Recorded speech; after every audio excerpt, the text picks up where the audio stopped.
Leute, unsere Zwillinge sind jetzt 1 Monat alt und ich dachte, ich mache mal ein kleines Update, so zwischendurch. Das hier ist der Samuel, da hinten schläft noch die Sarah, ich vermute, die wacht auch gleich auf. Mal gucken, wie weit ich hier ungestillt komme. Ja, der 1. Monat, da hat mir ja so davor gegraut, ne? Aber wir haben ihn überlebt und ich fand ihn jetzt gar nicht so schlimm. Und ich habe auch ganz gut Schlaf gekriegt. Bis auf, also in der ersten Woche haben sie ja nachts am Tag nicht so wirklich unterscheiden können. Also nachts war Party und Tag haben sie geschlafen.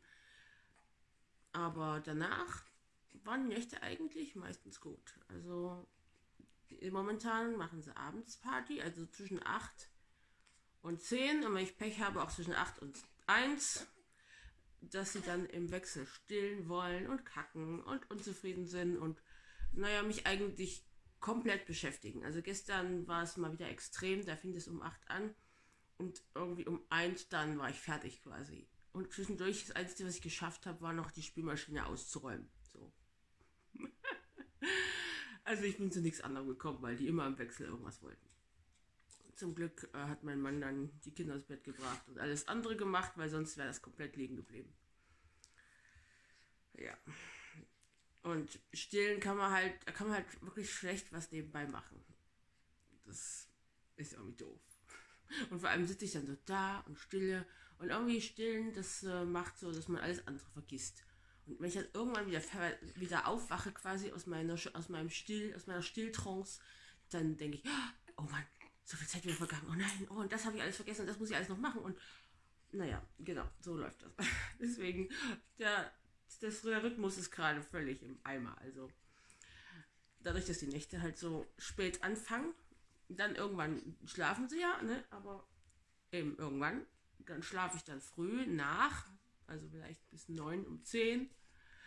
Dann habe ich keinen Plan, was es zum Mittagessen geben soll. Im besten Fall hat mein Mann einen Plan. Dann gibt es aber meistens ein bisschen später Mittagessen, dann gibt es auch später Mittagsschlaf und also das ganze Rad verdreht sich nach hinten. Aber ja, man kann sich drüber ärgern oder man kann es egal sein lassen und ich versuche es mir egal sein zu lassen. Und dann ist es auch okay. Am Anfang hatte ich sie ja eigentlich immer hier im Bett. Da haben sie auch fast nur geschlafen.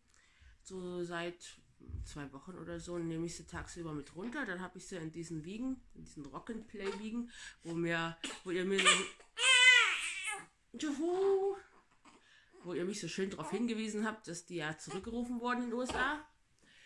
Dazu muss man aber sagen, dass die in den USA als Babybetten verwendet werden. Also die lassen ihre Babys da die ganze Nacht drin schlafen. Und das ist eigentlich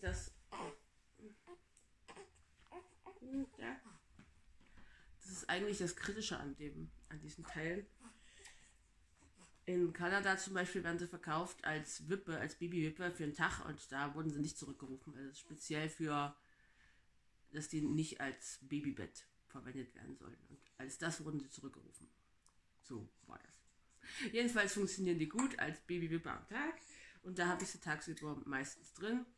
Und das Praktische ist, dass die in der Küche keinen Platz wegnehmen, weil ich kann die beide unter den Küchentisch schieben und dann sind sie aufgeräumt. Und wenn einer meckert, dann ziehe ich ihn raus und es ist sehr praktisch.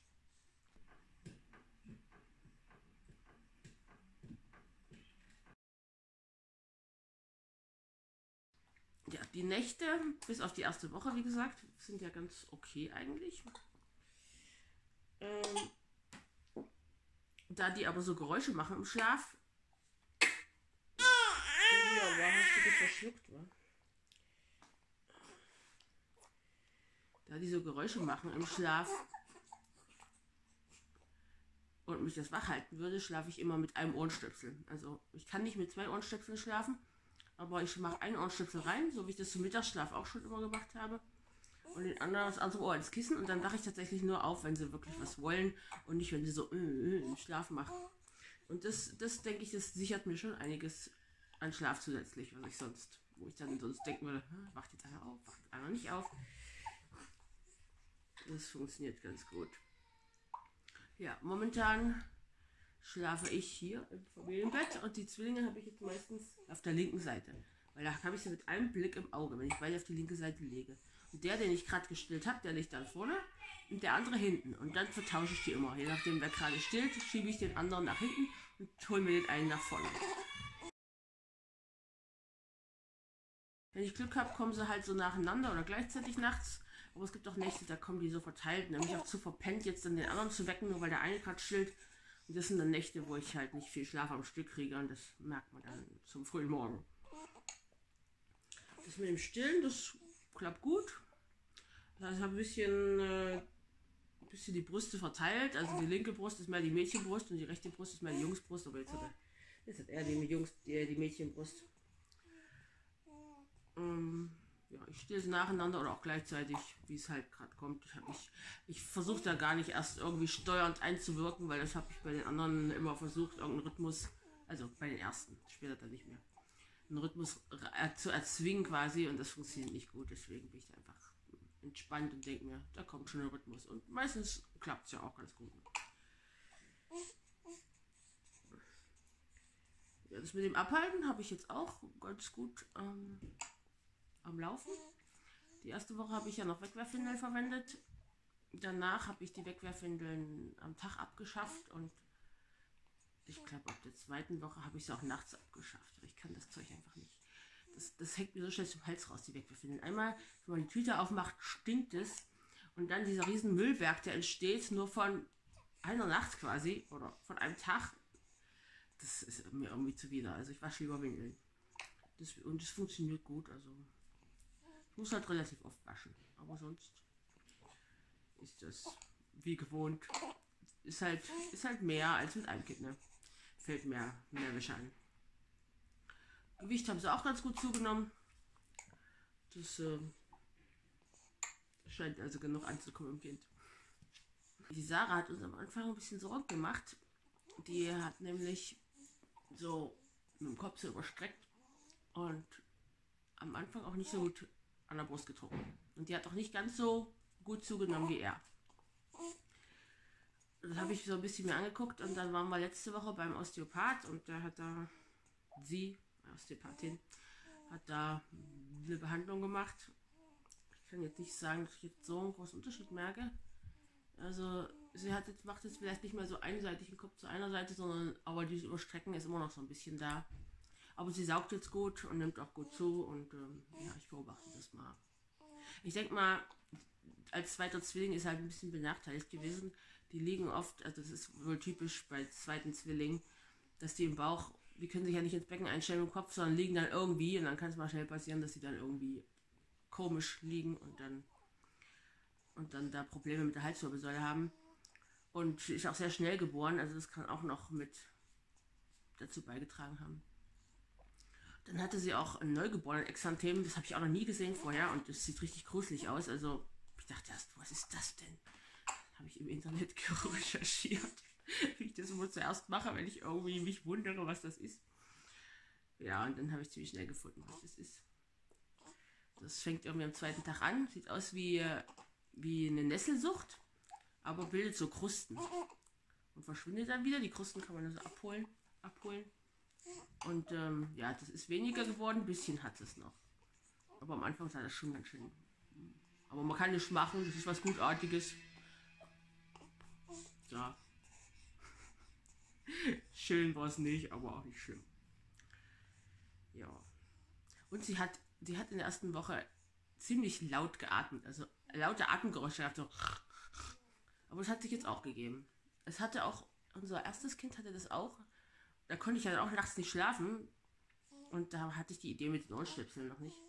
Die habe ich dann ausquartiert deswegen. Aber jetzt mit Ohrenstöpseln war das okay. Und jetzt atmet sie so ganz leise wie der andere auch. Also das gibt sich dann. Hat sich bei unserer Großen auch gegeben nach einer Zeit. Ja, ansonsten, wie geht's mir? Mein Bauch ist wieder fast normal, aber noch weicher. Wochenfluss ist noch ganz, ganz wenig. Und sonst geht es mir eigentlich gut. Also meine Nebenhöhlen sind auch wieder besser. Das war eigentlich das, was mich jetzt im Wochenbett am meisten gestört hat, dass mich immer noch mit meinen Nebenhöhlen so hatte. Aber ich hatte diesmal nicht, dass ich gemerkt hätte, irgendwie Hitzewallung oder irgendwie so Baby-Blues-mäßig, dass ich so miese Stimmung hatte. Das hatte ich diesmal gar nicht. Also bin ich sehr positiv überrascht, würde ich sagen. Meine Mutter war die ersten 2 Wochen auch da, hat uns unterstützt. Und es ist jetzt auch sehr schön, dass mein Mann zu Hause ist. Er arbeitet jetzt von zu Hause aus immer 4 Stunden online.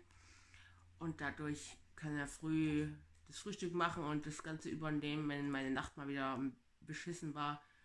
Und ja, das nimmt doch echt ganz schön den Druck raus, weil alles am Laufen zu halten, während man gleichzeitig die Babys hat und nie weiß, wann sie einen beschäftigen werden. Das ist schon ganz schön ein Zacken und wäre echt Stress. Aber so ist es okay, also ist machbar mit Zwillingen. Ich habe mir ja vorher auch Videos angeguckt von Mamas, die Zwillinge hatten. Und ja, das war immer so, wo ich dachte, boah, schrecklich. Aber es ist okay, also es ist machbar. Es ist nicht so wahnsinnig schlimm, wie es manche andere vielleicht erleben. Vielleicht auch, weil ich jetzt schon auch Erfahrung habe. Ist ja nicht mein erstes Kind. Aber, also, man darf sich nicht so Panik machen lassen, habe ich festgestellt. Also ich habe mir die Videos angeguckt und habe dann Panik geschoben, dass es bei mir auch so anstrengend wird. Aber nur weil andere es so erleben, heißt das nicht, dass man es automatisch auch so erlebt. Also da kann man optimistisch sein. Ja, das war mein 1 Monate mit Zwillinge-Update. Ich habe ja jetzt das Geburtsvideo gepostet und überlege, ob ich dazu ein Fragen-Antworten-Video mache, weil da viele verschiedene Fragen kamen und bevor ich die immer wieder beantworten muss. Also wenn ihr Fragen habt zu der Geburt und was da alles passiert ist, dann könnt ihr mir das ja zukommen lassen und dann stelle ich da mal was zusammen. Jo, ansonsten gucke ich mal, wann ich wieder ein Update mache und bis dann. Tschüss.